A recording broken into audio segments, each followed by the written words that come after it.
So the more devices that are on your home network, the harder it is to allocate bandwidth to tablets, phones, laptops, and everything else. What Qualcomm is doing with their StreamBoost technology is to make the home network smarter, so they can actually recognize what applications you're using, and even in a lot of cases, the type of device and OS.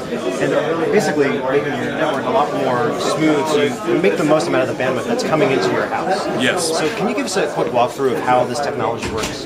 Yeah, so the first thing we do is we actually detect exactly which application is running. So it's not good enough to know it's video or voice. Right. We want to know it's YouTube 360, 720, 1080, Call of Duty, Counter-Strike, iTunes, BitTorrent, exactly what it is. And then once we know exactly what it is, we set a policy on it that says, hey, given the amount of bandwidth that I have in my home, here's the way to optimally traffic shape your network so as many different experiences are good at a single instant. Okay, so what's a good example of how this technology is really helping you manage things? So right here we'll actually show you, so this by the way is the overview page. This shows you all the different devices on your home network, which is kind of cool, and it also shows you how much bandwidth each one of them is taking. But that's not quite good enough for us. We want to, for a user, we actually want to see exactly what's happening. So we can actually go in here, click on a single device, and it'll actually show you exactly which device is running on that, or which application is running on that specific device. Right. And then we basically have indicator bars that say, hey, look, green means you're getting a good, optimal, great experience. Right. We have a yellow, which basically means you're getting a good experience, but we've lowered the bandwidth given to that device, so more things can happen in your network.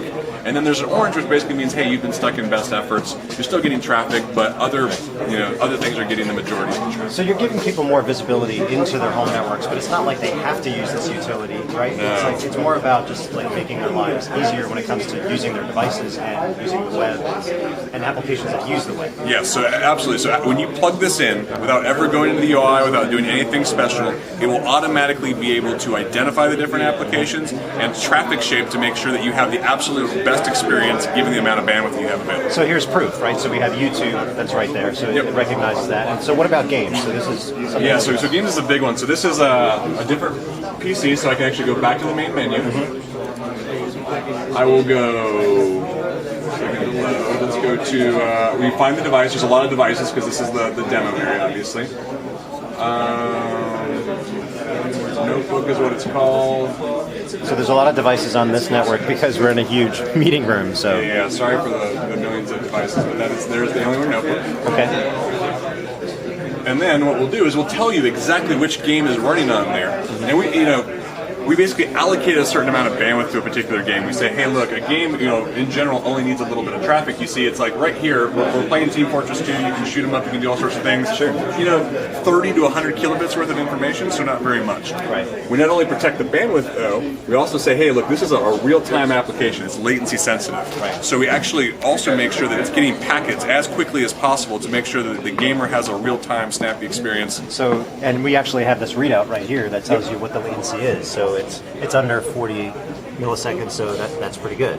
And the frame rate is well above 100 frames per second. Yeah, which is great. And then, and by the way, with a standard router today, we're running a high, a YouTube 1080 and doing this at the same time. This historically, what you would see is the latency go way up. But since we've detected each one and we can treat each one differently, we're absolutely protecting the game and both, the person gaming in your house and the person watching the movie both have a great experience. And by the way, this problem's only going to get worse. Right now you have, I think the average home has 4 to 5 connected devices. Right.